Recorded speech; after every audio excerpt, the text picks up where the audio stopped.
rekan-rekan semua ya, pada hari ini kita mau rilis terkait masalah khususnya mengenai penggunaan dana di antara untuk pembayaran tantim, bonus, premi asuransi, dan premi dana pensiun dari mulai tahun 2016 sampai 2019. Dan ini memang sudah naik ke penyidikan beberapa waktu lalu, mungkin 2 minggu lah, 2-3 minggu lah yang lalu sudah naik ke penyidikan, dan kami sudah yakin bahwa di sini ada pidananya dan verifikasi dan kerugian negara. Itu yang bisa saya sampaikan. Ada mau ditanyakan, silakan.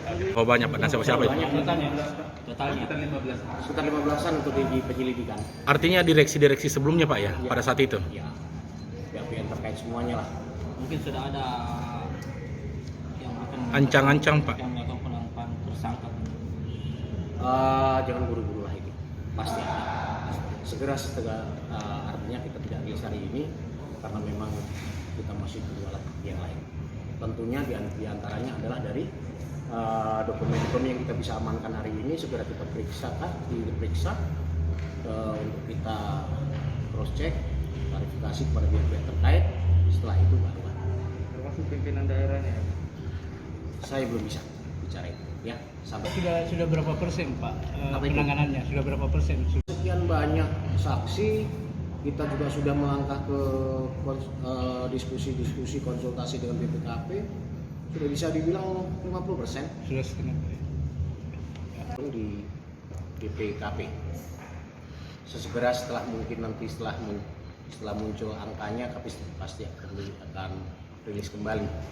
Pak, terkait anunya tadi Pak, hasil penggeledahan ada berapa alat bukti yang disita sama PPK? Terkait penggeledahan, penggeledahan tadi kita juga didukung oleh beberapa rekan-rekan dari TNI Polri, bahkan Satpol PP juga ikut mendukung ya.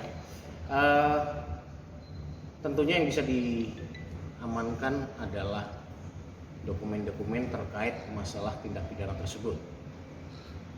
Nah, ini bisa jadi ini nanti akan kita sita sebagai barang bukti, bahkan tentunya menjadi alat bukti surat yang kita bisa pergunakan nantinya untuk penguatan terhadap dakwaan kita di persidangan. Beberapa dokumen sudah kita amankan, ada berapa box tadi? Banyak tadi, lumayan.